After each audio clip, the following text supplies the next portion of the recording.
Happy morning sa inyong lahat mga kapatid at mga Mars. Choosy po ba ang inyong mga chikiting sa mga pinapabaon niyo sa kanila? Abay, wag na po kayong mag-alala dahil ngayong morning, tuturuan namin kayo gumawa ng kakaibang recipe. At ito po ay ang tinapa and mashed potato sandwich. Ang mga kailangan nating ingredients: 1 whole boneless tinapa, mashed potato, itlog, salt and pepper, butter, at pandesal. Ang una po natin gagawin mga Mars ay pagsasamahin natin sa isang mixing bowl ang ating pong pinakuluan na patatas na malambot na syempre at medyo minash na natin siya ng konti. Ihahalo po natin kasama ang ating tinapa. Syempre huwag kalilimutan ang ating salt and pepper para sa ating lasa. Pampalasa yan ang ating mga niluluto.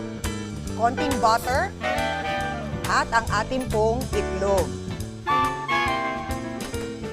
Pag nakita na natin kumapit o dumikit na yung ating itlog, isa lang ang ibig sabihin niyan, Mars. Pwede nyo na itong bilugin at gumawa na tayo ng patty na siya naman nating piprituhin.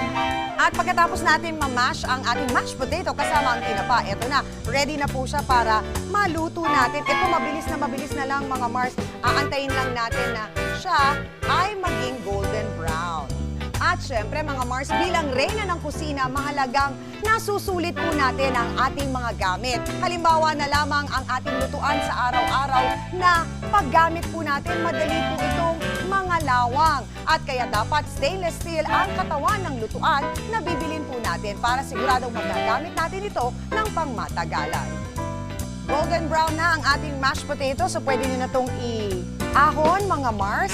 At madali na lang ang susunod dito, ilalagay na lang natin siya sa loob ng pandesal at siguradong, yum, magsasarap ang inyong mga chikiting sa pababaon nyo.